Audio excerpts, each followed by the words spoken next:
All right, welcome to Twin Hammer. Welcome to Maple Leaf Wargaming and the Canadian scene. We are excited. We've got all of the top Canadian players here, and myself and Thomas here as Twin Hammer. This will be the first video, which I'm really excited about. And we're doing a recap of the World Championships of Kill Team, where we just all came back from in Atlanta, Georgia. 2024, which was a blast. So yeah, I'll go around and I kind of introduce everybody here. So we've got Thomas.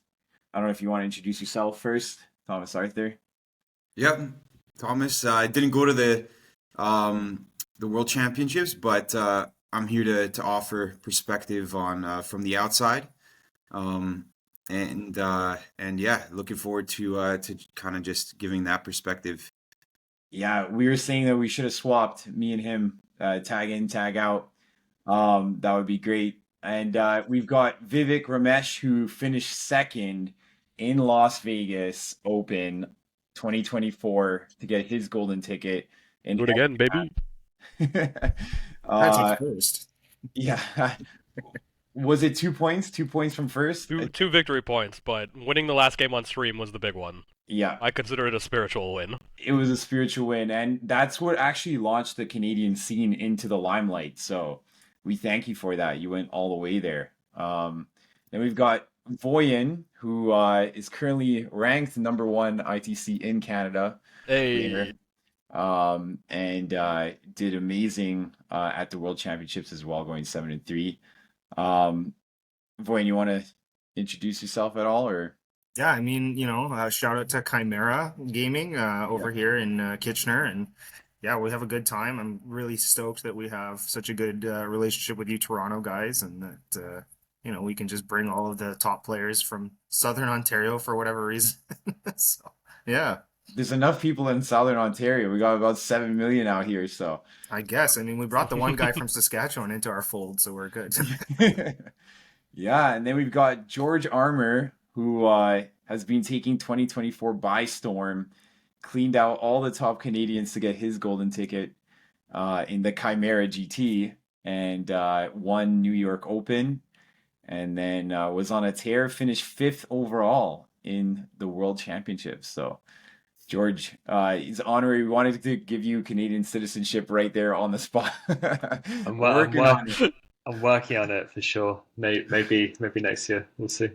I think JT should, from Mar-a-Lago, he should take a stop here and we'll discuss your citizenship with Justin Trudeau there. Yeah, so excited. We'll go through. I'll show some photos and videos from the day, but I guess we'll start with our experience at the World Championships in Atlanta. I guess we can talk about how we got down there first. George and I took a plane down. I had an interesting conversation with a gentleman on the plane there. I was like, George, you nap, bro. We were supposed to go through all of our Warpcoven studies, and this guy was just talking my ear off the whole time. Really nice gentleman, but got in some nice spiritual conversations, some political conversations. So I was like, no, stop that. I just put my headphones in and Yeah, went to sleep. I was just like I in the like zone. I had the row to myself. I took a great 2.5 hour long nap. Yeah, that's what I needed. But I was too nice. I was too Canadian to be like, I need a nap, man. Yeah. And then Voyin, you drove everyone's stuff down. We By actually everyone, you mean enough teams for everyone because it was all yours. But it was, yeah. yeah, it was a good time. I mean, I like the northern states driving better than the southern. Those guys are crazy. So, How many people but did it you was see on their good, phones? right? There were a few close calls, and I was like more worried about Alex's minis than whatever was happening to me or the car. So, No, come on. Car Well, can we be were able replaced, Mini's gotta be repainted. well, you just hear a clunk in the back, and you're like, "Oh God, please tell me all the arms are on there." Like, yeah, the magnetized bases really helped because back in the day where you had the foam, I yeah, would take out our minis, like Thomas and I would have 200 when we were playing Warhammer Fantasy. We'd take them out of those foam things, and your yeah. guys were more broken in the foam than they would have been just like rolling around. Yeah. But yeah, it was great. We actually ended up getting an Airbnb. Kudos to George for finding a good one, and Voyin, you're highly involved in that too. So I really appreciate Yeah, well, thank that. Brian for booking it. Yeah, we stayed in Midtown. It's nice. Yeah, George rescued it because the whole thing was we got that first one sorted, and then I guess all the flood damage that was happening that was in the news at the time just caused an issue where they canceled last minute. So George was obviously huge help on getting that sorted. So yeah, Yeah, appreciate well, let's show the screen here. And then Vivek was MVP for letting us store his stuff Storage in his duty. hotel room. Yeah, team effort from the beginning. yeah. So we go. Oh, here we go. We've got Vivek versus Ace. This is a little foreshadowing for the first event here, but we'll show. This is our place here. This was the backyard, which Oh, was that's really that's nice. tight. And then here we are. This is the front room there. With the non-Canadian Shane from Yeah, with Command Point. the non-Canadian Shane from Command Point, He's honorary basically Canadian he's citizenship. basically Canadian. He's Close. basically He's Canadian. close enough. Rochester. Yeah, and then here was the setup. We brought Vulcus down. We only had the half game to start on that night. It was the Harnkin versus Inquisition, um, and then we never played on this again for the whole weekend. But I wanted to bring it just so that like it centered us in a kind of kill team vibe. And then yeah, we went from there. And then I guess we'll go to the first day here. That's all of us. Not all of us, but that's we got Koa and Matt. We're Matt just from missing Ottawa. Devin in this one, right? Yeah, Matt from Ottawa, Koa from Saskatchewan, and then us four there. And I think this was the first like hour of the event. I think we just got in there, and then this was the kind of opening ceremonies here. We got George with his six shirt there, and those we got these guys actually look like bouncers, but they're like the TOs of the event. Yeah, they did their best. Yeah, they did their best, and it was this big hall. I liked the lighting. The lighting was really good. But they had everything kind of set up here. We were not told to set up our models until day two, so you just kind of brought your models around. This is Voyin's huge tub here. My recognizable basket. Yeah, the basket. Yeah, but what did you guys think? Initial impressions. What were your initial impressions for the World Championships? Kind of the setup. Was it what you expected, or was it different than you expected? It was a little more cramped than I expected. Like the hotel and the venue were great, but the actual setup felt like it could have used a little more work on the table space end. I mean, we've all talked about how bad some of the boards were, especially the ITD boards, the neoprene mats, having to play alongside, kind of awkwardly having to run around the tables to go and see both sides. Like logistically, I think there could have been a little more work done. Overall, I'd give him like a solid like B plus kind of thing. Good Yeah. try, room for improvement. Yeah, at least the boards, at least the terrain was on the boards. We had to put our own objectives each time before each game, which is fine. Like it's not the end of the world, but Yeah. it would have been nice Were to have the special event like special. Were- If it would have been nice if they provided some nice special like tokens for the objective markers of the event. Yeah, did 'cause they if we- did they switch up the layouts each time? No, The boards were all fixed, and you would just move players around. Okay, yeah. So yeah, if they just printed off objectives, they could have just had it sitting there. yeah, yeah, they could have And tacked the it problem everything with down as everything well. being, yeah, and the problem with everything being horizontal was like the table space between you like was not enough for a lot of the stuff that's required, right? You're Like, basically your like extra on bits. top of your neighbors Yeah. on one end or the other. I just kept putting my stuff on the floor and hoping nobody would kick it. Really, like, I was trying to strategically put it under the chair, or under the table. But yeah, it was a little rough that way. But overall, I can it was only imagine how cramped it was for the 40k guys playing on similar sized tables. yeah. They didn't have They didn't have much space either. You need like 6x4 for 40K, don't you? they had Yeah, to, but they're also like butt to butt, no room for like, sideboard units and deep strike, dead units, things like that. Yeah, yeah, we were pretty tight. I would say there were certain matches that you had more space than others. But I think like George was saying, the objective, because they gave us like a full huge package when we arrived, and they But no printed objective out the markers. crit up cards that said, oh, I have them here actually. Let me get them. The special They're quiz up. Oh, there you go. Oh, there you go. Like, Go your into my camera painting follows tray. you to your Come paint back, setup. Larry on the camera. Is that Doomfire Magenta I see, or is that Ball Red? Oh yeah, that's Doomfire Magenta right there, man. Oh my gosh, Larry behind this that's what you get for like a smart webcam. So these are the cards. These are the cards here, the World Championships of Warhammer. So they gave us like all the tack up cards and the primary ops and stuff like that too, but It was cool. It was cool to see the missions in order as well. So they had Yeah, that was 10 mission cards, one for each round, and they had the mission for each one, which is nice. yeah, they had the mission and they actually had the schedule of the event on these cards too, which was really dope. So like they went to all this beautiful work. They could have just like you could have literally just made objective cards and like cutouts like this, right? So yeah, but I thought it was kind of really had that grandiose feel, which I was really excited for the World Championships, and they made you feel like really special for being there. So I think that was awesome. And It then looked from the outside, they had a bunch of all the countries, like all the flags from all the countries set up in a certain spot. yeah, on the Oh yeah, the back, flags are really cool. The flags, yeah. yeah, the flags in the back, and then they told us to at the end, like they're like, go grab your flag for your country. So Who ended up somebody, with the Canadian flag? I think I think it one of was the the 40. 40K guys. Yeah, at least somebody grabbed it. Yeah. Do you know how many Canadian? There seem to be a lot of Canadians because we were A sharing lot, these kind yeah. of shirt designs with the Actually, 40K. I can And they get you seem to, a rough number real quick. yeah, there was a lot of, group that we were all in. Willy Right? Wonka chat. I think No, a lot of guys left that chat. You'll have to Yeah. count all the guys. I think there's a lot of 40k Canadian players. I think because we're one of the countries that's easiest to get to Atlanta, along with Mexico. So I think we they had, like, prioritize High handing out 40s, tickets I to want to Canada. say. I think it's about 40. I Yeah, think it was high 40s across all systems, like everybody Yeah. combined. yeah. oh, cool.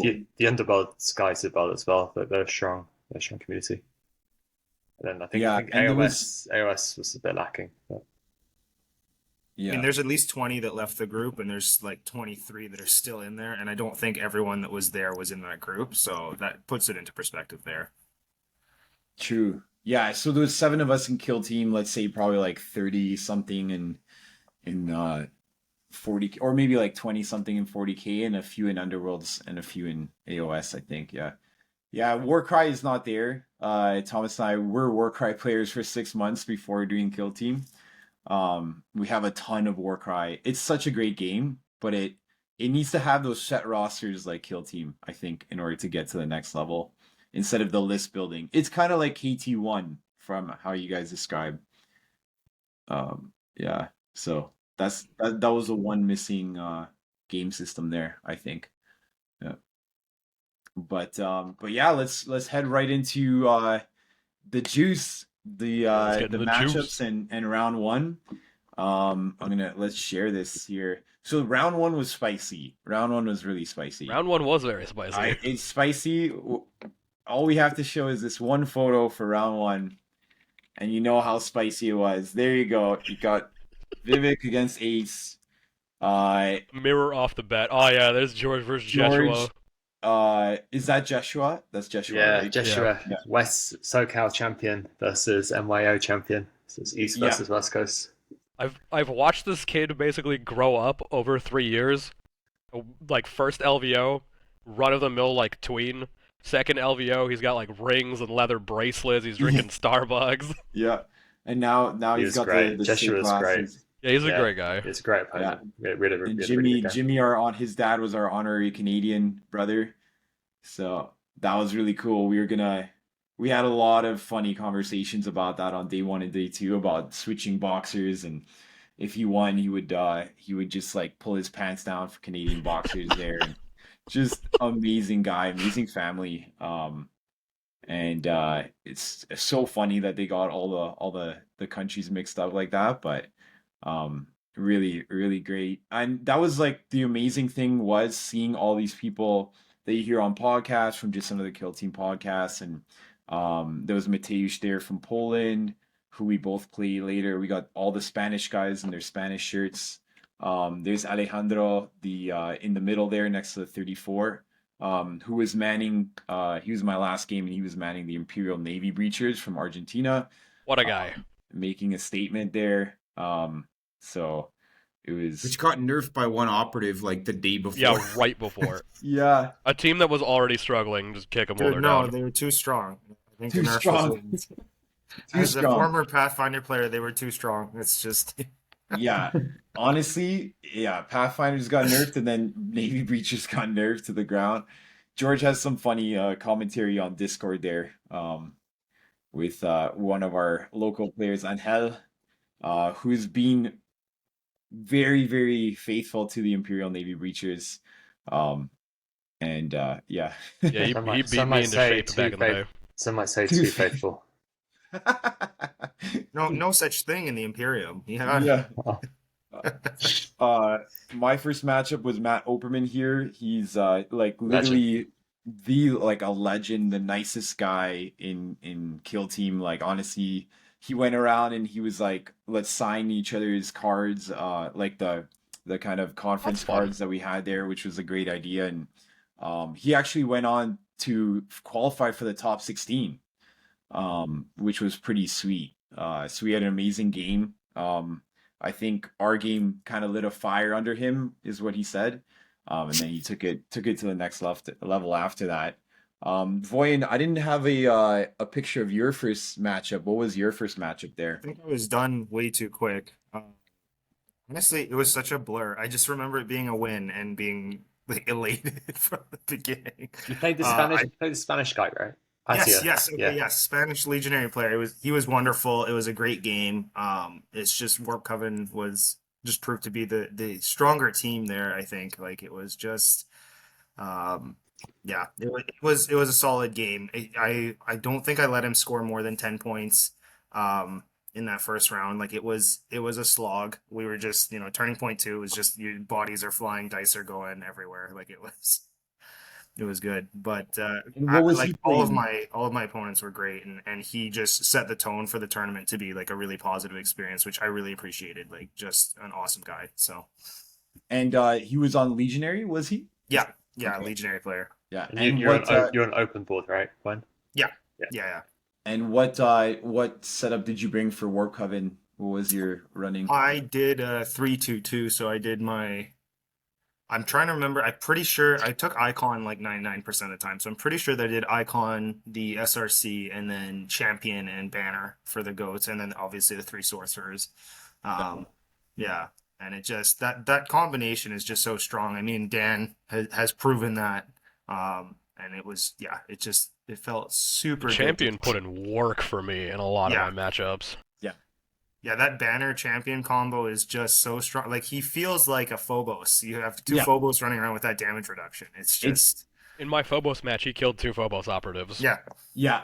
Like, you're champ. Go team. And my Phobos loss, I should have just fought his leader, who ended up killing the rest of my guys with my champion. They were in combat, so that was one of the haunting things that you realize after. You're like, I should have just fought him. But yeah, that's something we haven't mentioned yet, which we want to talk about. That we didn't talk about in the introduction is all four of us were on Warp Coven, so we were the Brotherhood of Sorcerers.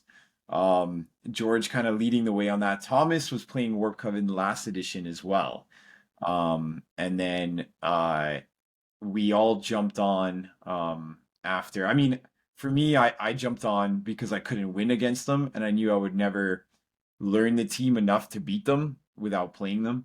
So I'm like, what does that sorcerer do? I don't know what this sorcerer does. I'm just losing. I don't know what's going on.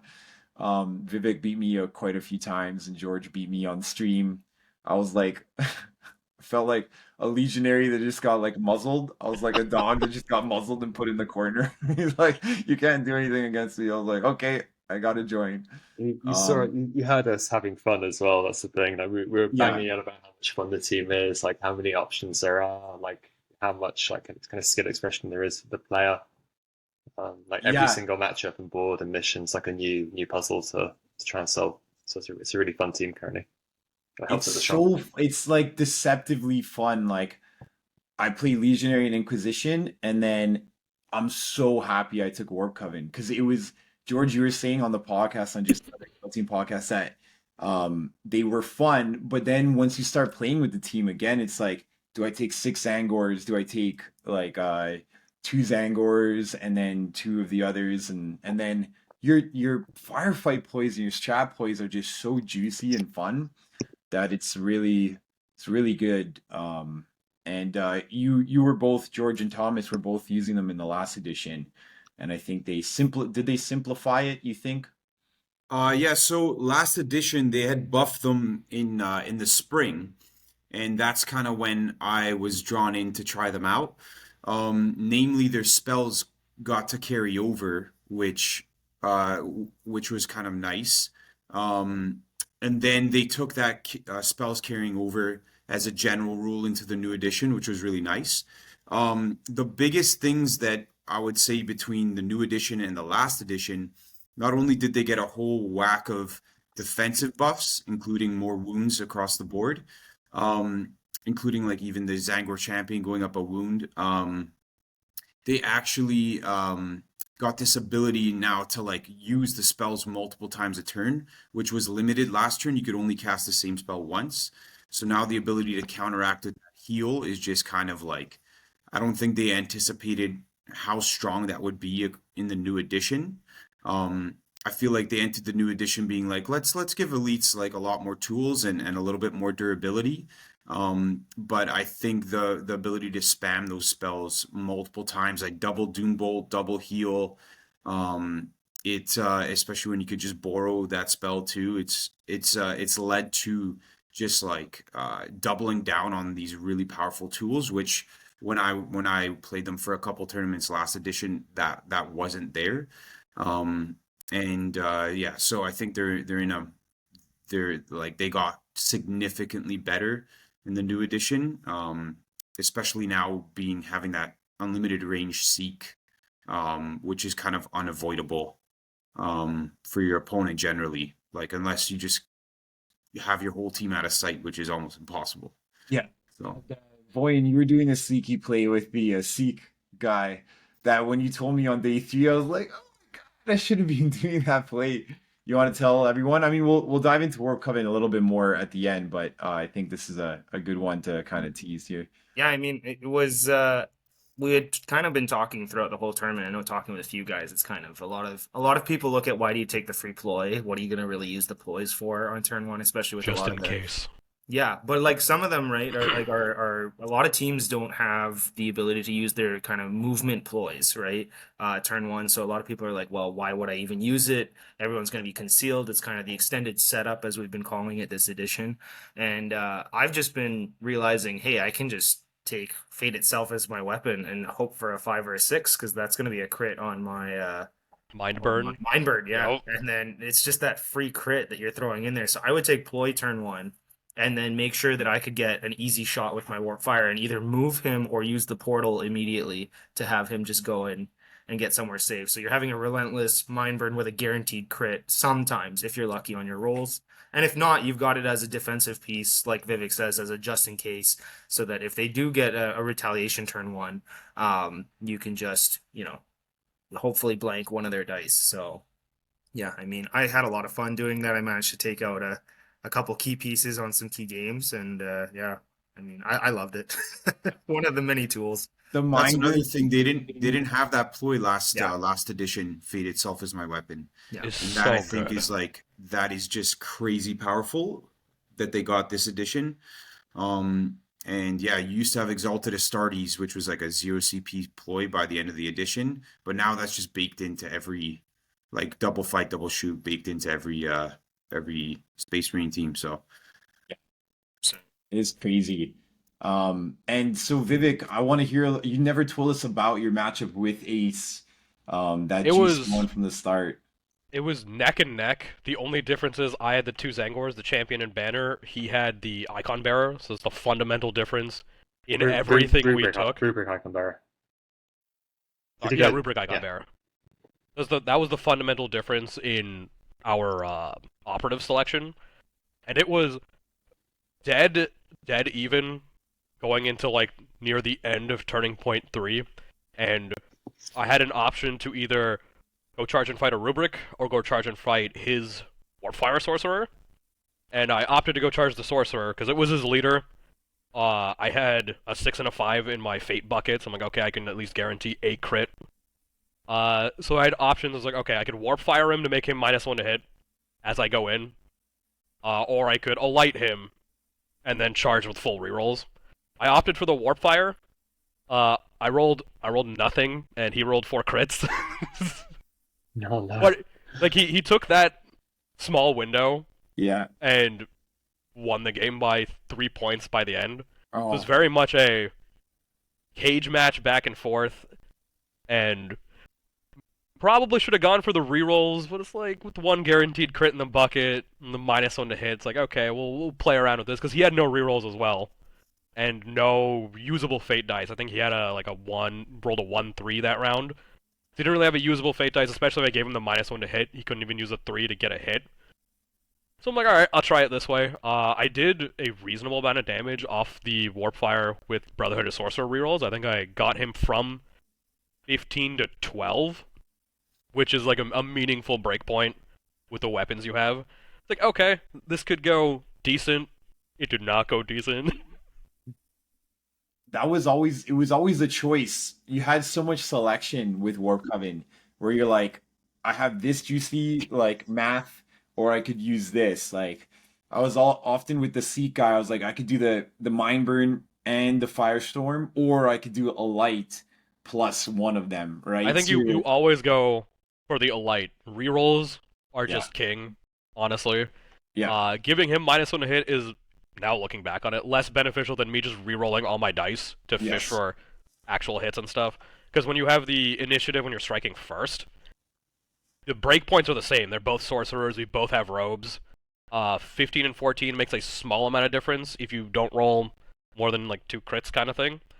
But with the striking first, I should have just gone for the rerolls and the protection, because I could guarantee 1 crit with a fate die, and then just re-roll my 4 other misses, and hopefully get at least something going, or enough that even if you don't have enough to kill, parry out and live, kind of thing. Yeah. If you get 3 crits and 2 hits, that's a dead sorcerer. Because it's going to reduce one of the crits to normal damage. And then you can only parry 1, and then you push the other, you've done 10. Yeah. And But it's small things like that you learn and you adapt for like the future games and future tournaments and whatnot. Ace was a fantastic opponent, probably my best opponents the whole time. From the picture you showed, we were really sweating out every decision, and even with that turn of the Lost Sorcerer, by the end of the game, I ended up with 1 operative more than him, but he ended up with a handful more points. So it was still a very tight game where he could not give anything up and expect to just free win sort of thing. So I was just happy to put up a good fight against one of the best players in the world, to be honest. It was a really great game, really good smack intro into the tournament, and then I won the other 2 games for the day. This is a good way to... I took the energy and everything I learned from that game and applied it into the next 2 games. That's awesome. Yeah, and that's such a hard matchup to start the World Championships with. Especially because I only played the mirror once in practice. Yeah, and each of us, I played the mirror twice, I think, or 3... No, twice. And you had the mirror how many times in the championships? Twice. Twice? I think twice. Did we all have the three mirror times twice? total. Pods and after, so 3 total. Nice. George, how many mirror matches did you have? I had it once against Serkan, a very nice player from London. That was my final game of the group. Whoever won that game would have gone through to the final 16, and I just managed to sneak it. Oh, nice. And Voyin, you had 1 as well. It's the 1, and it was Dan who ended up winning the whole thing. Oh. Also played probably one of my worst games. Looking back, it was like I needed way more prep on ITD, and I just didn't have it. I think all of my tournament games here at home were, there was maybe 1 ITD game before going. So all of the like truly competitive level games for practice, none of them were on ITD. Yes. So it was like, looking back, I was like, yeah, that definitely hurt me. All three of my losses were on ITD, and that mirror was just, it was a bad showing for me. But I took everything that Dan did. I was like, okay, I see the tricks that he's doing. I saw what he did, and I applied it to the rest of them, and then I didn't lose my games after that. Like it was just Oh, wow. I gotta go back and watch Dan's games. Take a look. Yeah. he's got some good, like he was clean and efficient with his stuff, right? Like there wasn't anything that was crazy. I mean, him rolling a crit every time that he was rolling dice didn't hurt him at all. But I think like, he figured out what the strongest thing about the team was, right? So he figured out that Doombolt in its current state is absolutely busted. And the team can set up a bunch of asymmetric threats, turning points 1, 2, and 3. So you can set up different kinds of asymmetric threats. So the biggest one on open is pairing the sorcerer, the immaterial flight boon, with a temporal flux token. I often took the flying sorcerer with destiny against elites, so you can move, shoot a doombolt, shoot a pistol, and teleport back. So that's one form of asymmetric threat. The other asymmetric threat is with the full seek from the mind ban, because you can hit them without them hitting you, and you can stay safe by flipping back to conceal with capricious plan, or by moving back outside of visibility. So it's the asymmetric threats of the sorcerers layered with some very, very strong and durable chaff with multiple stacking defensive buffs, which makes the team so strong. So that's what Dan was doing. He was playing extremely cagey. He was baiting people out in the midboard with his Rubric Marines and his Zangors, playing normal kill team on 20.2 and 3. And then when the opponent has to deal with them in the midboard, they flip their guys to engage, and they basically become targets of the sorcerers who can pick them off without getting hurt back. So if you can get into turning point 3 with 3 healthy sorcerers who are positioned well in the midboards, you are in a very, very good spot. And the fact that you can steal Doombolt, so you can cast it once from your normal sorcerer, you can steal it with Psychic Cabal for another Doombolt shot. If you're on Into the Dark, you can also move, shoot Doombolt on guard, which is another potential way of casting it. And then if your opponent is having a nightmare, you can even counteract, get shot by a Doombolt. So you can potentially do a Doombolt 4 times in one turn. And when you combine this with the Fate itself as my weapon, if you get a 5 or a 6, it just pushes it over the edge, and then you're basically guaranteed a crit. If you have rerolls from either psychic from the Brotherhood of Sorcerers, or if you just roll well, you basically twist the knife, and like you have a very, very good chance of just nuking a legionary from full health with the Doombolt Sorcerer, and they can't even touch you back because you'll teleport back and flip to conceal, or you'll teleport back behind a wall, and that's what makes this team so strong, in my opinion. Yeah. So, That was like the most perfect summry of Warpcoven I've ever heard in my life. I was like, We all we're use gonna those bottle tools that and we're gonna heavily. put that as a short. Yeah, you need to just like give a little link to that exact the start of that summary, because that was perfect. Yeah. Yeah. One thing I noticed, Dan Barton actually had the Zinch dice with that with the circular dragon. Those dice are rigged. Yeah, because I That's was what like, George another has. thing The amount you of- figured out was you take those dice with Warpcoven, then Zinch smiles on Look. you and gives you all crits. I also play a fair amount of 'Cause I'm 40k. just like, I had PTSD from Yeah. George's just like, Anytime I play against T-Suns in 40k and they use those dice, they got dev wounds on a handful of things. They'll be like, alright, they just roll it. It's like, oh, cool, here's like 90% dev wounds. Thomas, you weren't there for that, but when we were sitting at the awards ceremony, George flips over his phone and shows me a picture of how expensive those dice are becoming on eBay after Dan won, and it was just, we're all just like, of course, right? Like we've all been haunted by George. I'm now haunted by Dan because he just doesn't. Neither one of them doesn't roll a crit, right? Like it's always crits. it got to the point where when George would say Brotherhood, it was just like, I'm like, does that just give you a crit Yeah. automatically when you say Brotherhood? you can hex your opponent's dice as well. If you shout hex before they roll, they'll just roll ones.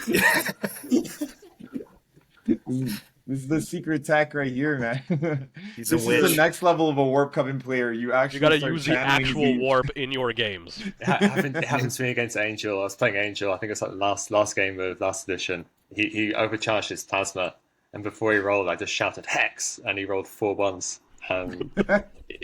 We stopped that. He couldn't. You can't do that. That's bad, man.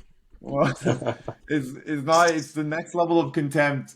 Andrew would love that. Andrew, Alex, how did your purple dice treat you? my purple dice treated me really well on certain points, but for the four, actually after day two, after 5 games, I was 15th overall. So I was like, these purple dice are amazing. And then after I lost against Mateusz, then I had four losses in a row where exactly into like the Warp Coven mirror, I would doom bolt the other sorcerer, don't kill him, and then he dooms bolts me back with 4 crits, and then my sorcerer just gets cooked by a 3 health sorcerer. And like it was like that on the big rolls that I needed for those 4 games because they were knife edge games. I just played well enough to get it to the final dice roll, but Yeah, our game in our recent tournament, you didn't roll any crits as Warp Coven, and I was just stunned. I'm like, wait, aren't you supposed to be rolling like tons of crits here? No, like You're it's just assuming lethal nothing would 5 happen. I'm ups, you like, know. what? I think Zinch was like done because I was the last guy to join Warp Coven, so he's like, I'll give you the Zinch least is like, amount of I already favor. gave out to me. You're the most bandwagony of all of you guys, so you're gonna get the small favor from Zinch, not the big favors. This team is can you roll a crit? But I just plugged the Doombolt maths into the calculator, right? So if you get a 5 or a 6 on Fate Itself's my weapon, and you replace a fail into a crit, you have a 45% chance of just one-shotting a full health legionary. That's without is any amazing. rerolls, without anything. And then if you spike a roll, if you add on Brotherhood of Sorcerers, if you do like kind of ceaseless, like it goes to like 60%, and yeah, it's just And it's you can free. do it It's free potentially as well. 4 times. Yeah, you can do it once or twice, So- and Guaranteed and you can- twice per turning point. Yeah, On that Legionary one, in one of my ITD games, I think it was the only ITD game I actually won against Legionaries. He had his leader up on guard, and I had an ignore obscuring Destiny Sorcerer. So I found the angle where it's like, alright, I can see your gun, I can see your sword. Took the shot. It was turning point 1. But I did 10 damage, which then made that guy basically useless. He can't charge any of my sorcerers. 1 hit kills him back. He can't even do 7 damage. He'll do 7, drop it down to a normal because of the robes. So you'll just trade him out. He'd need to find some way to heal him up before ever actually getting to use him. So like hitting that breakpoint is like, alright, this is now a piece that can go fire his plasma pistol at my ignore piercing 2-up rubrics, I guess, kind of thing. Yeah, and on a 4-up at that, because he's now. Well, I mean, it's Legionaries. They have ignore Oh yeah, the ignore all injury. the time. It's just every strat plays up. Yeah, you just start Yeah, I think turn 2 with 8 CP, so yeah. that's kind of what makes it feel like Warp Coven is rolling a lot of crits. Actually, is like the lethal 5 is just so common in the team now, with access to Brotherhood of Sorcerers with Ceaseless that they didn't have last edition. So it gives your opponent the perspective that you're rolling super hot, but it's actually like you're just on lethal 5s with a bunch of rerolls. You're gonna roll crits, and then the time you don't, you can just usually get like a 5 or 6. And if you get a 5 on Fate Itself, that's like a crit. So it becomes this like way of getting a ton of crits, which makes it seem like you're rolling hot, but it's just the math is there. You get a lot of rerolls, and Yeah, with an well- Elite token up on somebody all the time, you just get even more rerolls. Yeah. And that's why the elite matchup is so much in Warp Coven's favor, where it's like you're gonna out activate them with that Zangor matchup. So Yep. you can easily get that Elite token on a guy that's already activated and just pile on the hits and punish heavily for any small thing that they've done to you, right? So it's And that little Zangor is a good missile. He can definitely take out the shootier guys. He can go take out a wounded guy, and if you get a nice double charge, take out a wounded guy, slap some damage onto somebody else, and if he dies, you're happy with it. Like, yeah, alright, cool. I've killed one guy, I've done 5 to 10 damage to another one kind of thing, that's fine. And then he dies, sets you One- up for way better trades later. And the champion, like, you can't even parry him out, because if you parry him out, but you're like within one shot range, he's just gonna fight you again for free. Yeah.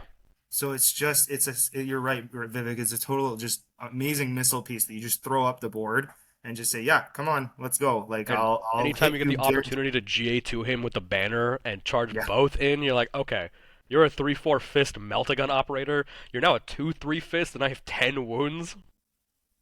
It got buffed to be a super GA2 as well. Like Yeah. the activations in any order, it didn't used to be, which is huge, because then you can now, before you would have to GA2 like charge one Zangor in, do a bunch of damage, and then charge the other one in. Now you can charge them both in before fighting.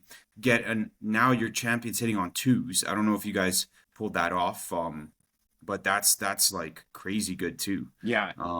So that's another buff that they got, compared to last edition. I think the biggest thing about this team is managing your CP, keeping stuff in the bank for all this dust and capricious plan.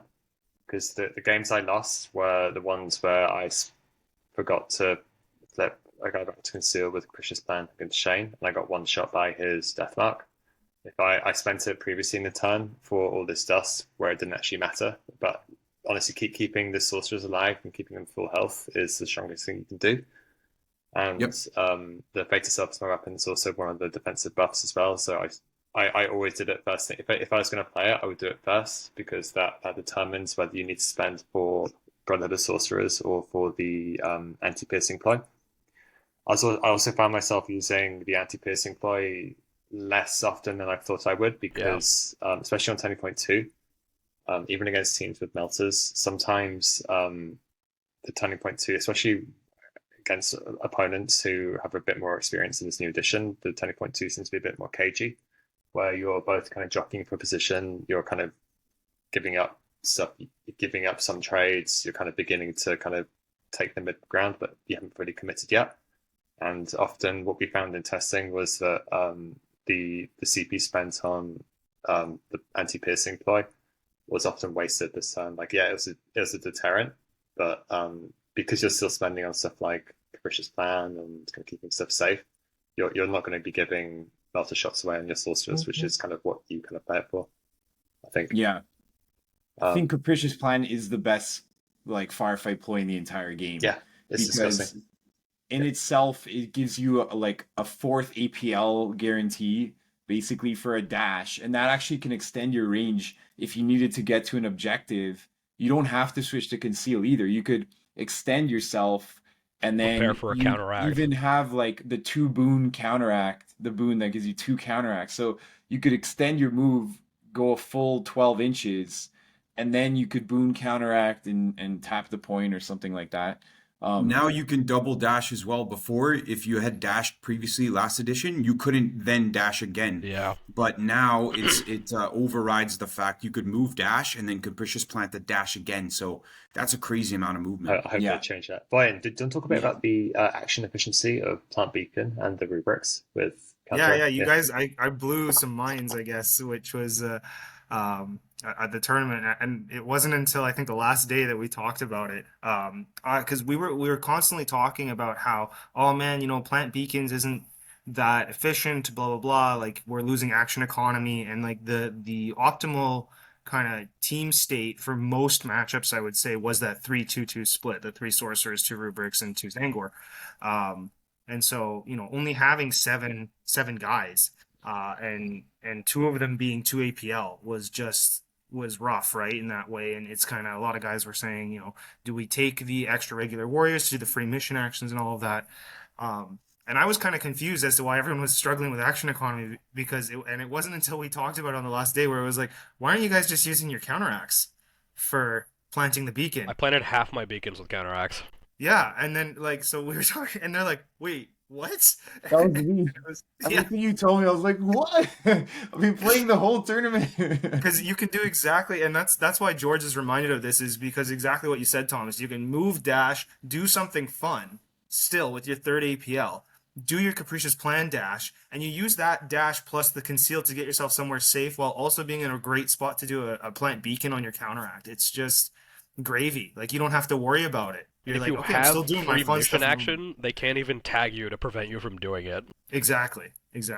So Yeah. Warp Coven was definitely like so fun in yeah, terms of and those the juice that came out of that team is like literally like 3, 4, 5 days in, you're discovering all these new ways to tech into all everything that they have, right? How often did you guys take contain? I lost my games. So I was so used to playing Contain as Legionary in NYO Because you get that to apply the pressure and keep them because out of your zone. yeah, because Legionary, you're literally like, I'm coming to you, I'm gonna kill all your models, so there's no one to come in my zone. Warp Coven, when I played KG, it should have been like Mateusz, he knew he was like, if you don't come, I win. I was like, okay, I was like, damn, I think he knows something, and then he moved the little tome skull into my zone, and I was like, bro, that's so good. Because now if I kill it, it just doesn't count towards kill. Now I've got to But he's spend the guy denied you to go in the points. open to kill this little tome skull, and it was like brilliant, right? And so he denied me full contain when I discovered that contain was 6 inches from your deployment zone instead of 4, which I was thinking because no one ever went when I was playing Legionary. Like it wasn't a thing. Like no one was Yeah, because denying you me. keep the pressure up, they just don't get into your zone unless they table you, and then you've lost anyway, kind of thing. Exactly. So I really thought that I could be cagey and like use the asymmetric threats, as George was saying, to like kill anything that came in. But on the teams that out activate you, they're just gonna send the last operative to go and deny your contain. And in George's words were ringing out in my ears on the games I was losing on contain, where he's like, "Plant beacons, your destiny is in your own hands." And then when the Tome Skull comes and destroys my contain, I was like, "Oh, George was right." I fucked up so hard. I took That's it that, map dependent. Some maps, it's super doable, because you can take barbed wire, barricades, and block off all the easy paths, and then have people covering the little side paths. Be like, hey, if you want to try and deny contain, you're gonna be out in the open, and I'm at least gonna get kill op on the back end, and eventually you're gonna run out of steam to deny the contain. If you got to keep throwing people over here where it's completely open. yeah, like maybe longboards are better as well for Oh that. yeah, the longboards where you can keep your sorcerers and the amazing triangle of everybody's always within 9 inches gives you so much flags. Yeah, That's another thing compared to last edition. Security and recon for Warp Coven last edition was just not great. It felt very like uphill battle to score any tac ops. But now, with like the nice, beautiful choices between security and recon, gives you like a really strong platform to score with. Especially the free mission action with Zangor and Counteract opening Yeah. up so much more I economy still on feel your. in the recon category, you have basically beacons, and then confirm kill into like legionaries or anybody who wants to like run you down. But outside of that, on the security end, everything feels a little dicey. Take Stronghold is fun on open if you have a stronghold like straddling the midline. yeah, Just because with that fly sorcerer, you can fly up onto the vantage, or if the really tall vantage is on your side and flyable, you fly all the way up there and throw 3 APL into it in complete safety and be like, alright, come on down if you want to try and uh, put APL in here.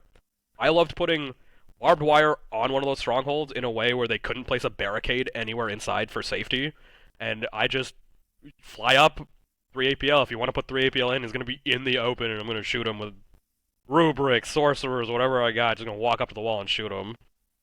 yeah. I'm gonna show you the game from the first day, which was exactly like that. It was I think this one, yeah.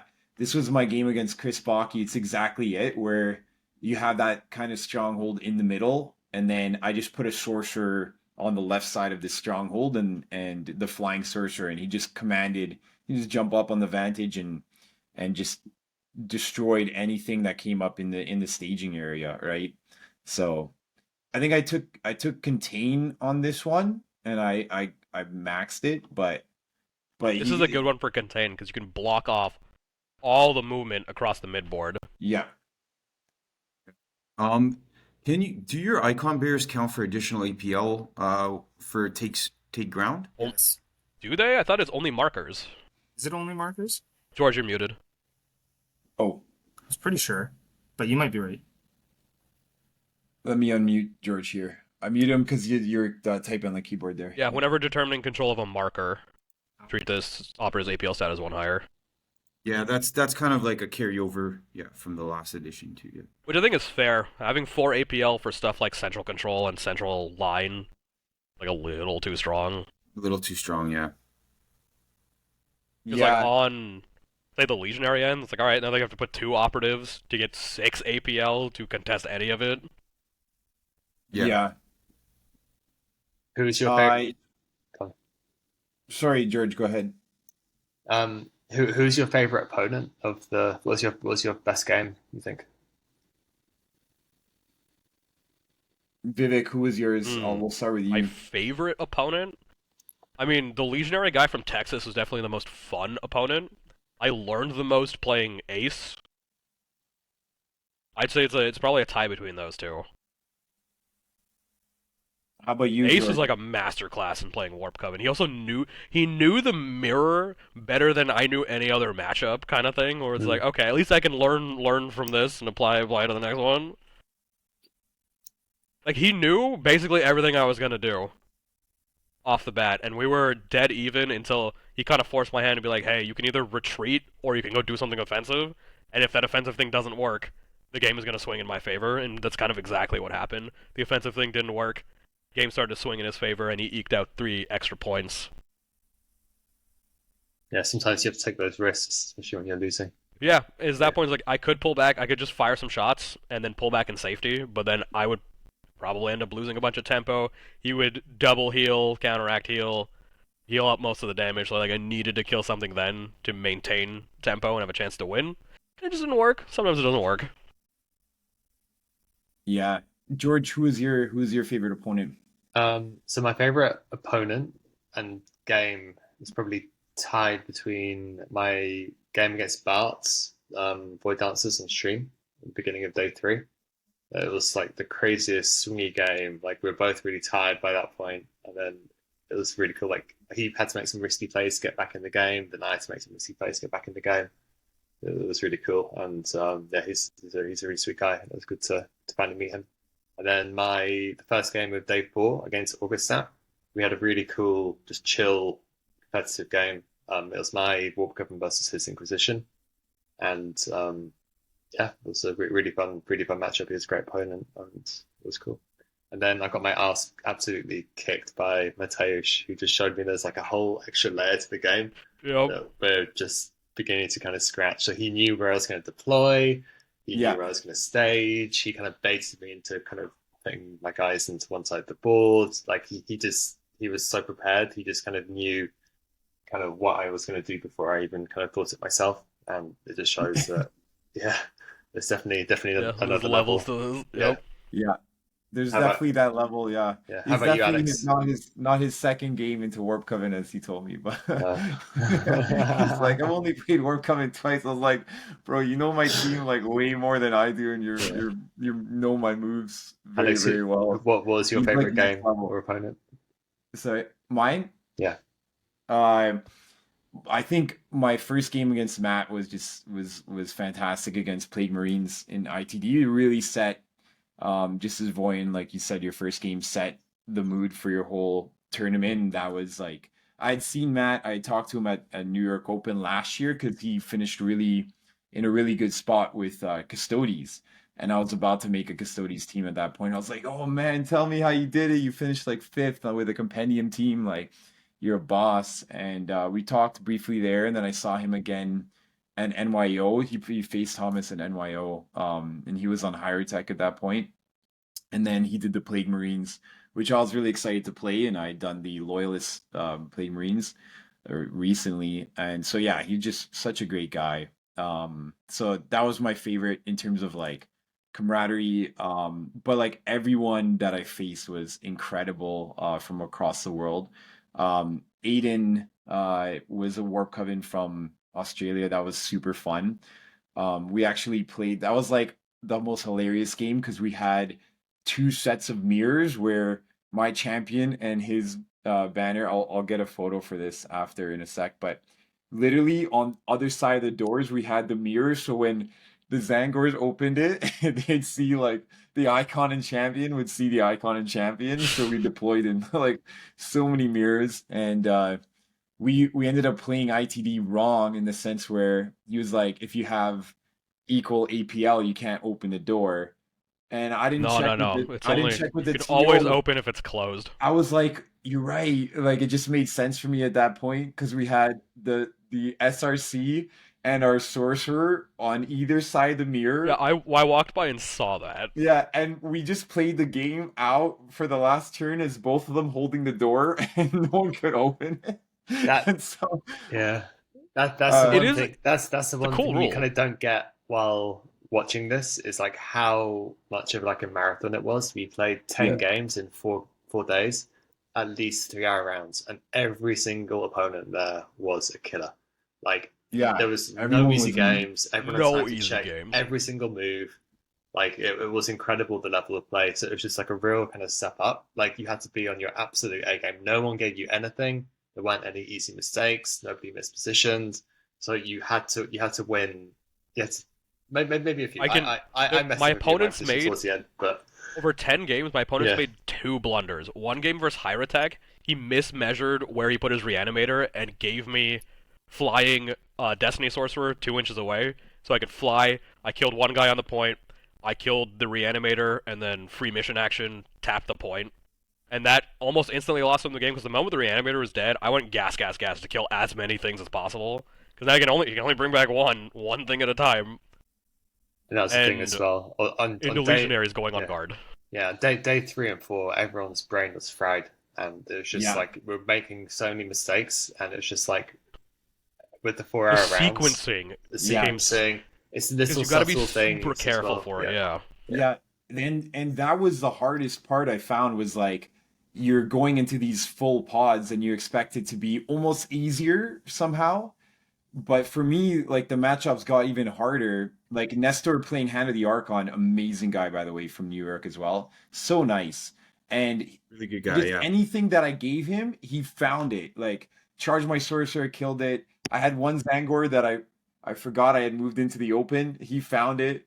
And I was like, oh man, I'm like, I can't any little thing yeah. like You give anything, people will find it. yeah, because they're all like multiple tournament winners. Like they're all incredible players. So Nestor, Eric with 1 wound left, Phobos, and 2 guys left on 1 and 4 wounds, cleaned out the last 4 of my operatives. And Eric just like pulled it back. And it was like, Avenged you after that, but yeah, Yeah, you avenged me after, but like just incredible. You think you have the game in your hands, and then the players are so good that they can bring it right back, right? So But one of my sweatiest wins. Brian, what was your Oh, continue. favorite match or opponent? I had a few. I'd say my favorite one in terms of like where I felt that I had most growth was after I played Dan, because it was just kind of like, yeah, I've been playing this team wrong. I'm dumb. Like, what am I doing? So and then I just kind of looked at what Dan did and I was like, yeah, that makes a lot of sense. A lot of the stuff that he was doing, I kind of modified some of the stuff that he was doing. And after that, just was cleaning house pretty handily. Um, my 2 other ones, the one that everyone here should be jealous of was that I played Ratman. Just the best time ever. That guy is an absolute legend. Love with him. He with was his great. with his fur jacket Yeah, on. with his Oh yeah. like what was it, cheetah print on there. It was just like he's absolute legend. I Great don't guy. I don't think I have any pictures of that. I want to show some pictures. I took Somebody a will have selfie with pictures. him. I'll ask him for it and I'll make sure we get it out. But it Oh, was Voyin, if you would want to distill the things you learned from Dan in a few sentences, what would it be? I would say that it's what was it? Positioning is key for sure. Like he positioned far better than I did, and um, positioning is key. Roll sixes, and That's my advice to everybody. right, like that's always solid advice, and just and knowing the maps, right? Like he clearly studied, right? He did his homework. He did what he was supposed to, and he just stayed calm, cool, collected the whole time.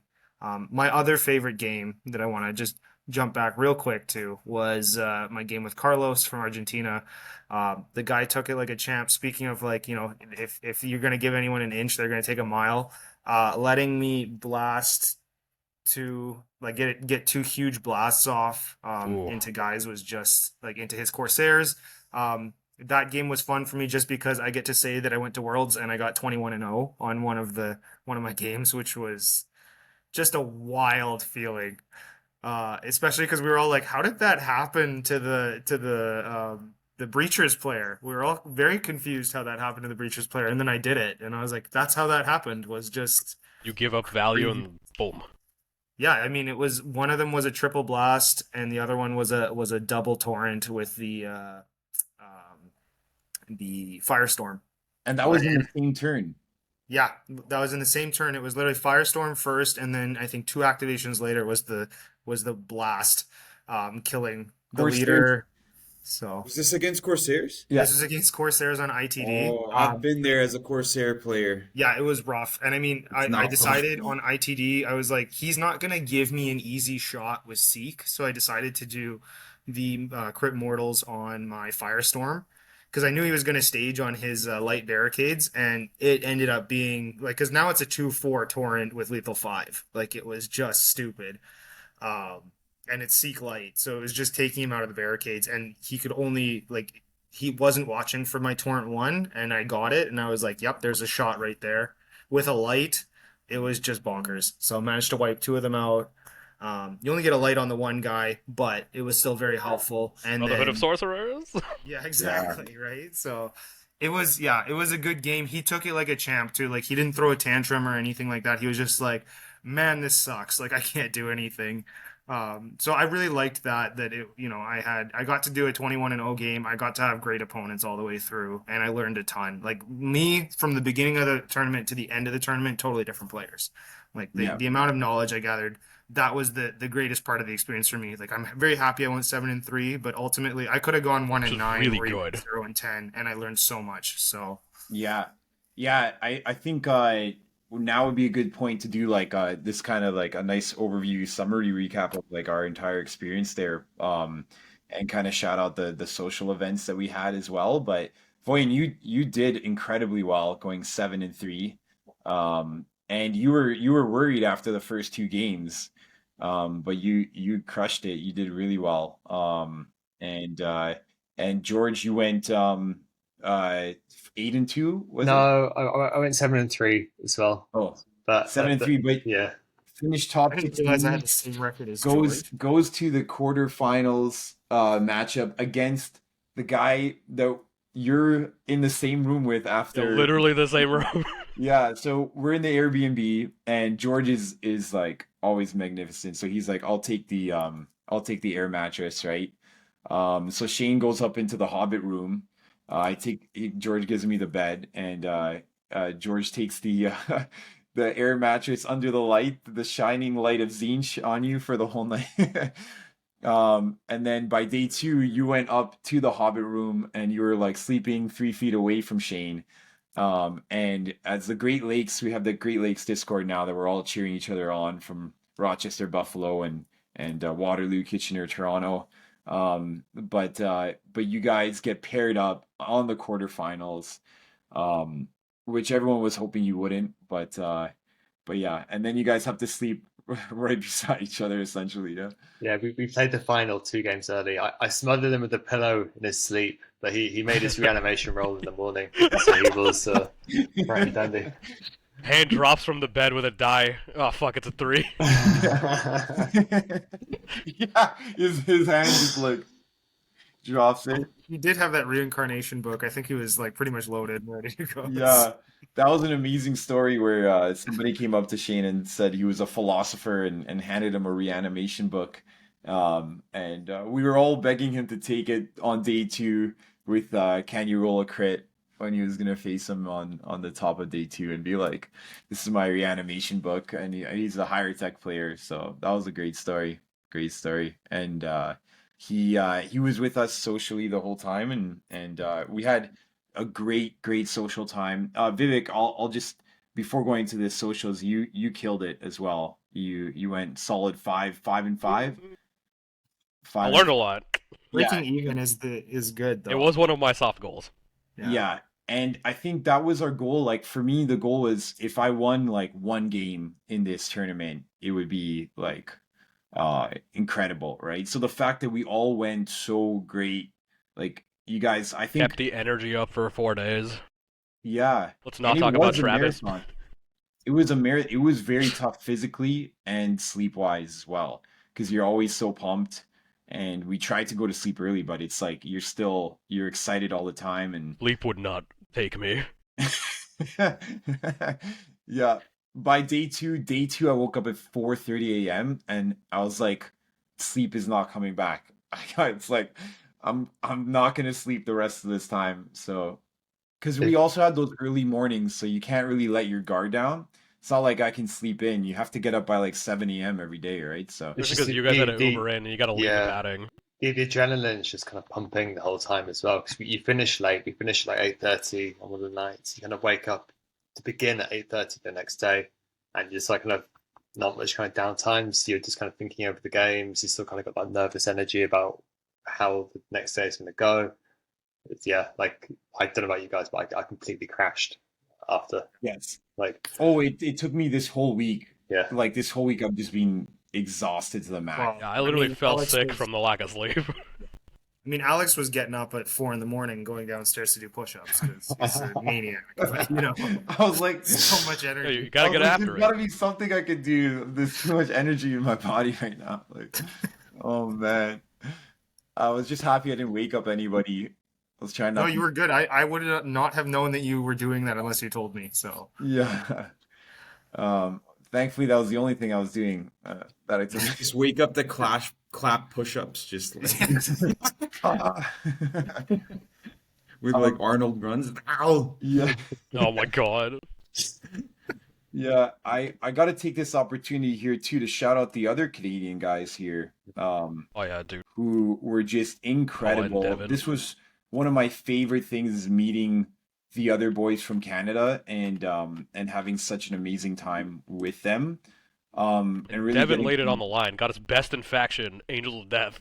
Yes. Being- and I think he went 4-6, right? Like with Yeah. yeah, he did pretty They- solid, all things considered. I Then- think I think he did like I did. I think he went 4-1-5, and because he tied Battle Brothers Ben, who's amazing guy by the way, as well. But they were right next to me when I was playing Alejandro, and Devin's like, "We're done," and Ben was like, "No, we're turn 4," and they were actually like done. So Devin tied him Legionary matchup. So hilarious. that was And then quite impressive. Matt, did you see Matt's Hearthkin? He did Yes, he let did me- really let me well show on Matt. the hobby track. I think he got 75, which is one of the highest Yeah. scores. So he really added a lot because painting was quite a bit towards the score here. This is Sully, by the way. He's an amazing English player. Oh yeah, he's cool. We're gonna show his.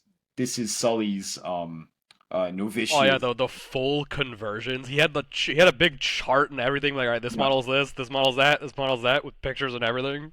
It was incredible. I think he won best painted or got close at least. I think just incredible. But let's show Matt his Hearthkin here. Are just Oh yeah, those are something great. Green too, I love it, love it. The like look Magna at this sword is this dope. guy in the foreground. The Knuckles guy just looks like he's about to beat people up. Just looks so good. And Thomas, this was like the same UCS branding Hearthkin. Rani Solter Regulates is the name of the subfaction. Where they took all the It's soul out of the it. biggest mouthful. It's the one I chose for my Harnkin. Yeah. The green, yeah.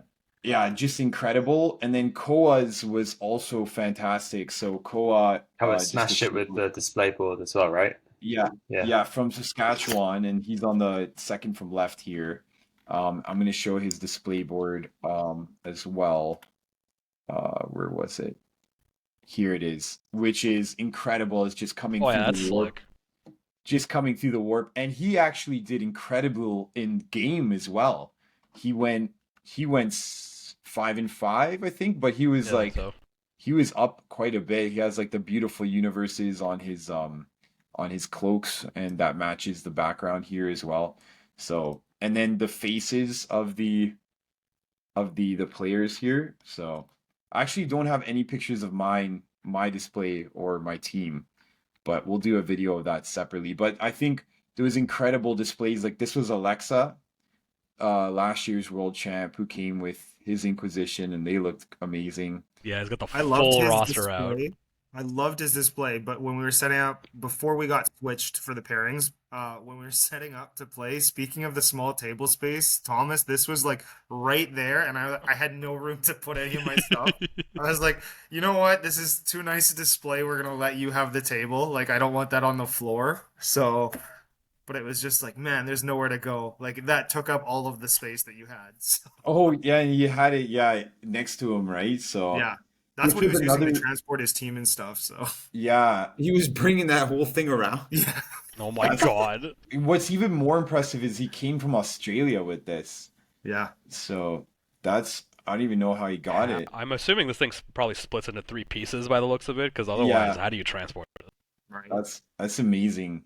And this, I don't know whose this was, but I think this person really scored super high on I like this Paint too. Nova. Good diorama. Yeah. Using the ITD as like actual huge walls. And if that crate is a GW crate, it's like 3 of them for $70 plus tax. Yeah. And Oh, the there other- was no expense spared for some of these setups. Like The you walls. could Oh, The just- OSL on that is. Oh yeah, speaking of this setups, one. This guy was the I think the top from 40K. I loved and- his Was he the little- dude walking around with the yellow Yes. work gear? Okay. Yes, yeah. He was the guy who was yelling out "wow" like just Every once in a randomly. while, They it would always just do. scare the crap out of the Like- hotel guests. At LVO, there's a narrative 40K section, and they scream and fill the whole hall with a wah when they do it. Yeah, the narrative there was pretty crazy. There was so many people like dressed up, and He has the great funniest thing cosplays. funniest thing about this guy was that he was like the thinnest guy ever. So Least you'd think- orky individual, most Yeah, orky the- spirit. That Yeah, orc energy though. That's all that matters. he had orc energy. Built, Yeah, built like an elf, but had the Oh, orc. you know what? energy. He's built like a weird boy, because the weird boy are all like lanky and That's true. stuff. yeah.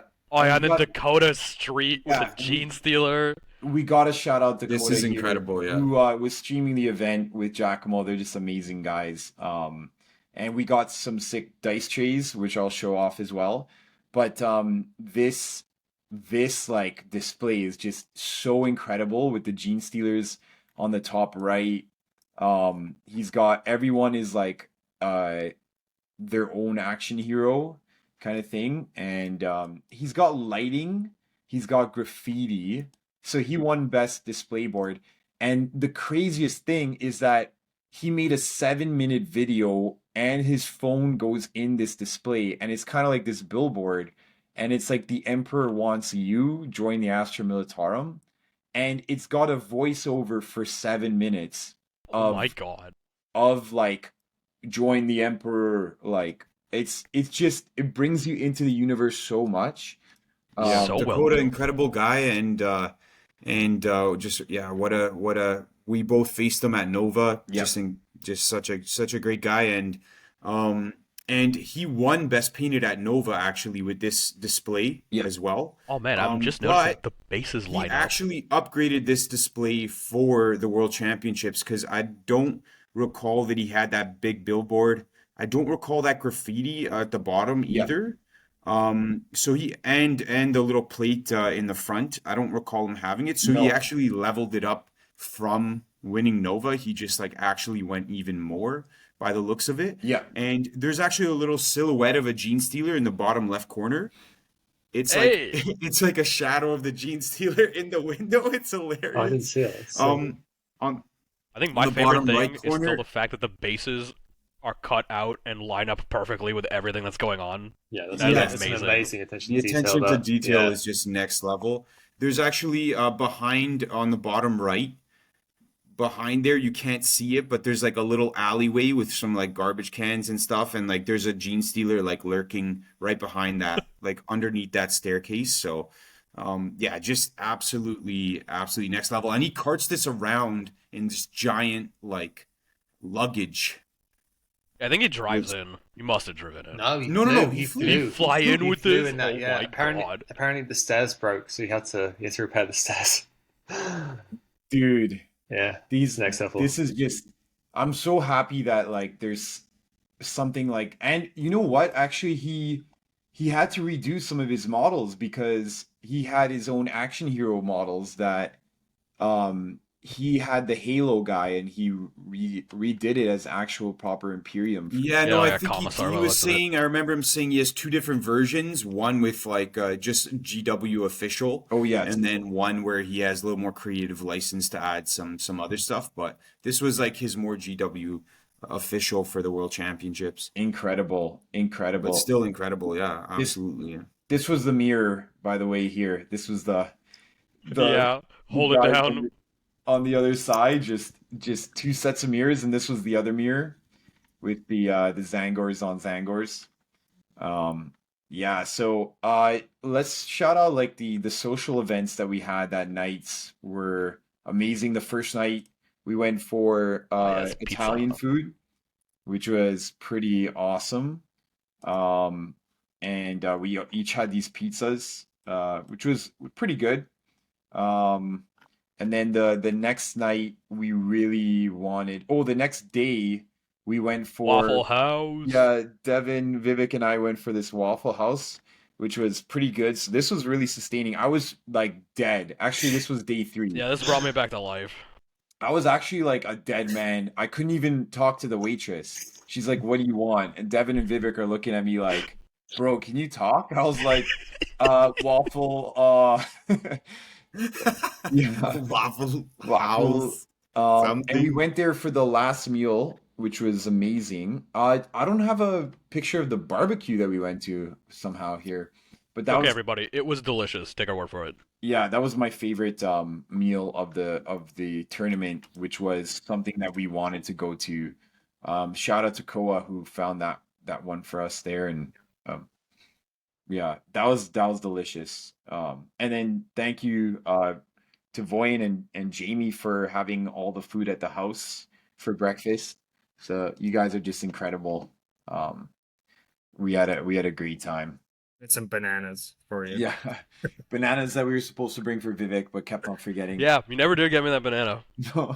I bought you that lemonade. You so did. we're You good. did eventually get me that lemonade. Yeah, I think bananas are our top choice for snack because you could just eat them in like 10 seconds and then just throw away the peel and you don't even have anything on your hands and just golden.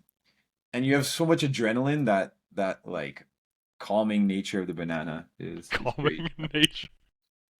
You know what isn't calming? Don't drink 10 hours of 5-hour energy in a day. I've learned my Ooh. lesson on that one. I'm not going to do that again. Although I that don't was need your any of my key, medical training to tell you that. yeah, that was Look, your key in Vegas though. on In my Vegas, end, I'm like, there's no sugar, there's barely any calories in it. It can't be as bad as an energy drink. And then I was educated by some of my fellow Canadians that, hey, you're going to die. Don't do that. yeah. Or it's gonna literally explode. But you used that successfully to finish second overall in the biggest kill team tournament in the world Yeah, but that ever. was 15 hours of 5-hour energy a Yeah. day. Oh, so you didn't push it hard enough. That was the issue. That would explain my lack of sleep at LVO though, because I got like 4 hours of sleep at night. I'm like, all right, I'll just manage it with all this caffeine. Yeah. LVO, I feel like they pumped oxygen in the room. I also couldn't sleep at all at LVO. Yeah. It's just the nature of the event. Like I if I have something big going on the next day, sleep does not find me. No, no. Especially this, I felt, I don't know, to do kind of an overall recap because we're at an hour 20 here, but um, I felt it was amazing to be part of something where I could compete, not for myself, but for like for your country, you know, which was incredible. That if it was just for me, I would have actually been more relaxed, but I felt like this desire to do well on behalf of the team and behalf of the country. And I was so happy I got my two wins in my first two games. That kind of calmed me right down because if it was two losses, I would have been in probably like a bad place if it was just 0-2 right Gotta off the dig bat. yourself out of that hole. Yeah. But I my first four games was like 3-1-1. So I was like that was I was like, let me lose the rest of them, which I almost did. Until I got breachers at the end, which kind of gave me that nice little. I feel like Little pep in your step, you know? yeah, the championships were like Alex lost four in a row. Let's give him the breachers, and Alejandro was just so amazing about it. He was making a real statement with that, I think. Um, Yeah, fix the But busted teams. Don't just leave them behind. yeah, but yeah, I think it was incredible. Like it's just a dream to be able to be at these events. I feel like the tournament organizers were really nice. I feel like it was just a beautiful kind of celebration of the game and the hobby overall. I don't know how you guys felt. It made Um, me hungry to come back again because now I know what it's about. So I was like, all right, we can get to it. The new edition drop with like 6 weeks of prep definitely probably hindered most of our performances. It was just like we didn't have enough time to get Volcus and ITD games in all the time to really study all the maps. It was kind of but like, you okay, had we'll focus on 38. Volcus because we at least have played ITD in the past, get a better feel for it. But I feel like we all needed some more ITD reps. Yes, All needed a little more map study, maybe a few more powwows. but Yeah, But we all got to and work, you so you know. and Yeah. that's being said that you went like I did a George has a wonderful I'm gonna show people a little taste of this here, but um this is the match tracker that George has, and I did this right after the event. I ended up having 39 games in the new edition after Worlds, but shout out to Joe who made the spreadsheet. oh Joe, this is Yep, Joe's. this is Joe's. Oh, Yep. because you had one before Joe as well, He but did, but then this is he made it stronger, faster, better. So yeah. So this is Joe at Spreadsheet heroes. our Negative Zone, Maple Leaf Wargaming, and Great Lakes Kill Team. Shout out to everybody on that. And yeah, Joe made this one. This is incredible to keep track. The points on the side are not accurate on mine, but incredible. And I had 29 games, but Vivek, you said you didn't have enough time, but you did like 38 games in prep. It was Yeah, I think I going into Worlds I had like high 20s. Not all as Warpcoven though. I played a mix of things in the beginning. yeah. Yeah, and that being said, it was a kind of sprint to, and all of us were feeling it at the end there to get prepared in time. New edition, new teams. Every team is new. So like, how do you learn 37 teams in a month? it You felt know? like studying for an exam. Yeah, Yeah. it Yeah. really had that vibe of every exam I've ever gone into. I've studied and feel underprepared, but I still did pretty good. It's like, all right, fine. But yeah, Yeah, it was great to meet all the international community, catch up with some of the North American players that we've seen at New York Open and LVO. But it was great to meet some of the guys and girls who came from further away, like all the European players. Like it was great seeing all the Spanish, all the UK players, the Yeah, it was nice putting Aussies. faces to names too. Yeah, all the South Americans were amazing as well. They were a lot of fun. They were absolutely gracious opponents. Like they handed out free chocolate. Like yeah, they were absolutely wonderful. Cursed Um, dice. yeah, Spanish dice does not roll well. yeah, the TOs did an amazing job as well. Like it's a thankless task for them, and they put a lot of work and effort into running an event for all of us to play in for 4 days. Especially with such a small window with all the FAQ questions and kind of the state of the game currently just being released. So they did a fantastic job overall as well. So it's great. yeah. Shout out to Travis, who TO'd it, and the other TO's name. Ben, You guys Ben and Ben. Lena as well. Ben, oh, sorry, of course, Ben and Leila. Yeah, they all did incredible. The knowledge was just on show there, and they're all really nice about things. And you have to deal with a lot of decisions and a lot of like high stakes games, right? So, I Voyin, think Layla's one of the developers Yeah, of the game. yeah, she is. yeah, Voyin, how did you feel? I was just happy to kind of break into the international scene because I've been just kind of stuck in the Canadian scene. Not stuck, but like actually, well, stuck not by choice, but because of society and my ability to make money and Paid not have time to off. spend it out. Well, yeah, I need that now. I'm full time now, so we can start doing that. It'll be great. So hopefully I can come to some more foreign events and some more international events, and I think that'll be good. And plan to go to Nova this year, which will be great. So we'll definitely make a showing out there and a splash out there, I Yeah. think. And I think the Canadian scene is now fully in the scene. Like people are talking about us, and I'm really happy to have a voice so that people can put names to faces for us, and we'll continue to do this. And I just want to shout out to George as well for single-handedly building the Toronto scene and finding me Brought off me into the Reddit. game from You're like 40K. bringing everyone in, like really teaching everybody like just reps come in, I'll teach you, like I know Vivek, you learned with George as well, and Thomas and I certainly did. And George, I don't, how do you feel like just seeing it grow in front of you? Because you, when you started in, and you just came to Toronto and built this scene from scratch in Toronto. I know like Chimera, you guys have your own growth path, but Hey, we come out there and rep like half the Chimera scene. yeah, No, it's great. No, like it's kind of self-building now, isn't it? Like I moved to a new city and I wanted people to play against, and like I couldn't imagine You did it. having made such good friends here and having such strong players as well that you can get good quality reps in. And like the friendly rivalry with Chimera and some of the Hamilton boys, like that's only kind of gone to kind of push us further, and like it's kind of growing now by itself. So and like everyone's so welcome, so friendly, and like it's very positive community where we all try to improve, yeah, share openly share information and try to raise the level because we had quite a bit to catch up on.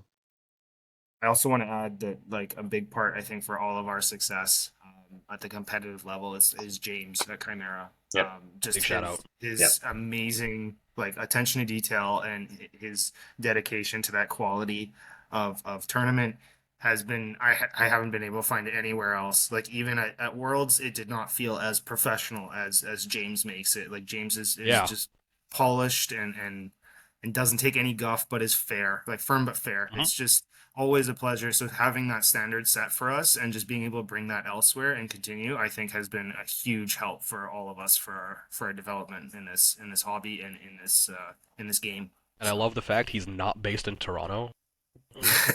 So good. yeah, and a big shout out to the guys who should have been there.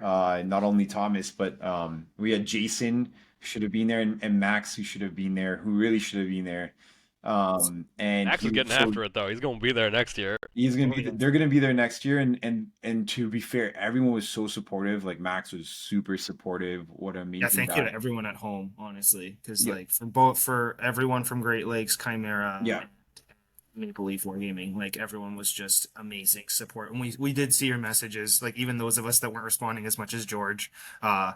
you know, we saw everything you were saying, and it was great to have that support Real backing us. nice. Yeah, Thank you, Angel, James and Will. George, Miguel, yeah, everyone.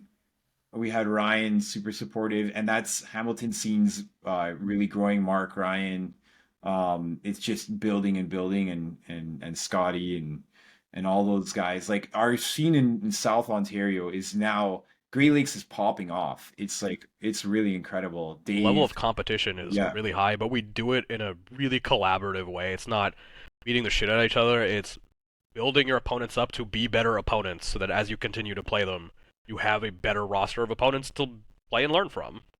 It's super great. I love it so much. yeah. It's incredible, and I want to name everyone in it, the Great Lakes, but like it's getting bigger and bigger, and hopefully I shouted out as many people as we could, but like we really excited. We're gonna build hopefully into a Toronto Open. I know Chimera, we have a GT coming up again, which should have some golden tickets, and then Toronto Open is in the air. We still got to plan it out, but got to see where all the other GTs are and maybe do something in like this late spring or something like that, or Here's the question: who's gonna run it if you guys don't have a ticket yet? Oh, I'll run it. Who's- I've got my ticket Oh, ready. George. Yeah, George has No, a George ticket. already He can has he one. can run all the Yeah. golden ticket events because he's locked Yeah, in. True. so George has a ticket for finishing in the that's top true. George 16 can just and the put top his feet. 5. Yeah. So Perfect. Like, look, there we go. We got our 2025 calendar set, yeah, George will be the TO of the TO. and we'll have a TO who actually knows all of the rules. Yep. Do I know? Uh, Do I know all the rules? You definitely know more than some No, TOs. no. It's a hard job doing it for 4 days, Vivek. It is, yeah. I think you're being harsh. So. Like a little bit. It's yeah. I can't imagine. I mean, me trying to keep my own rules straight and my own errors right. Like I can't imagine having to pay attention to every single team, know every verbiage of it and every interpretation of it, as well as like knowing the intent of the rule too, because they weren't just doing raw out there; they were also doing rule as intended, right, for some of those rulings. Yeah, So- and they're I had setting everything up and putting everything up and like being like constantly kind of your tension. small team. Small team. There's only 3 of them for 93 players. Like they did a fantastic job. So. Yeah, they did. overall, definitely like 9 out of 10. But hopefully, with the upcoming data slate, they'll clean up some of the verbiage. They'll make this a little simpler. Yeah. Well, and as we continue with classified, I think that'll help a ton Yeah. for everybody. TOs, players, everything.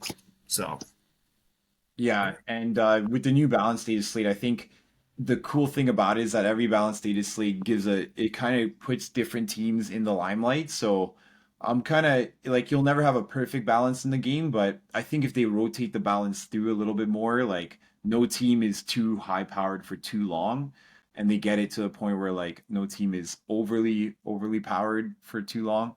I think it just helps people play like different teams and keep it fresh, but. Blades of Cain.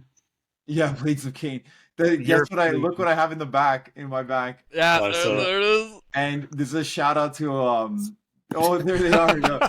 This is a shout out to Dakota too, who instead of using his sick own dice tray had a 3-up save for Scorpion dice tray. Oh my god. So I got all the striking Protest Scorpions dice in the tray. back here for him. And I'm gonna show that dice tray because No. that dice tray like They're not is- as bad as people are saying.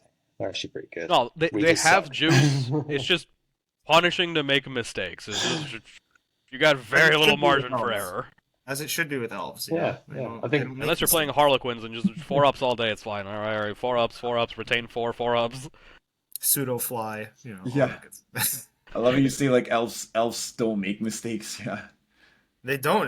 That's their arrogance, right? Yeah. Contempt. Right up until a guardsman walks up with a melt again. I'm like, all right, I kill you. That was the mistake that you let him walk up. Right? Yeah.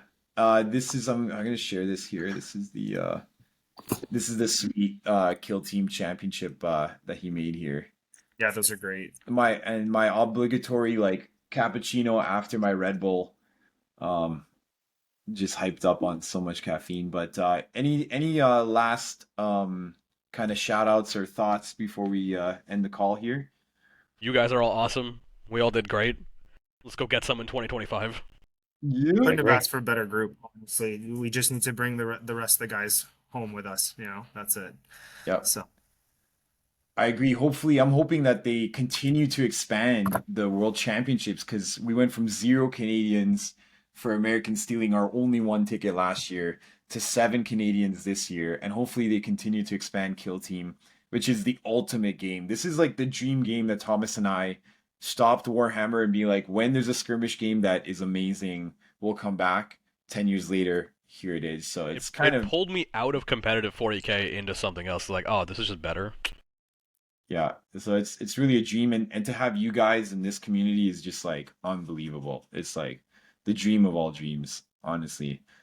It's like not only you have the game that you love, but like the exact people that you wanna be doing this with. So new friends, like after 30, you don't expect to make any new friends anywhere. So you're like, oh man, I got new friends, new communities. So gotta many, get- and they're all so great. Like, I've yet to not meet someone who isn't just a joy to be around. Yes. It attracts people of the same ilk, the same mentality. Everyone has to be patient, knowledgeable, friendly, So Apart from me when I played Pathfinders last edition. Did you play Pathfinder? I have a 100% win rate in a Pathfinder's last Playing- edition. That's fine. Playing against them. Voyin knows about this. Guardsmen don't care. Guardsmen don't care about marker lights. Like, all right, they died anything anyway. Yeah, 5 marker lights, 10 marker we're lights. just traumatized by my rail rifles. Okay, so yeah. I think we all are, Wayne. We all are. Yeah. I started modeling all my guys just hug themselves like that. Entering the grave. You just they have weapons, but they choose not to. They're all just in like the fucking child's pose. it's the year of Crude. I'm telling you, that's what I'm doing next here. So we'll see. Yeah, Crude. That was my Shout out to sweatiest the win was Italian against guy. Crude. There you go. The Italian guy that brought Crude, shout out. Sorry, Vivek, what did you say? Oh, I played one game against Crude. It was I won the game, but it was the sweatiest goddamn game because it's just they got too much shit going on. I got stunned on a stick. There's a bunch of stuff. Crude. Let's cheers to the Crude meta of 2025. Here it's coming. Coming. now. It's coming. Hopefully. Well, thank you so much, guys. We'll call it right here. And I'll post this up on YouTube and Spotify. and we'll continue. This is the start of many of the Hell yeah. voice of the Canadian scene and the faces of the Canadian scene here. We'll get a lot of people from all of our Canadian scenes coming out. So thank you guys. Have a Thanks, good one, boys. everybody. Yeah. See ya. Cheers. Bye.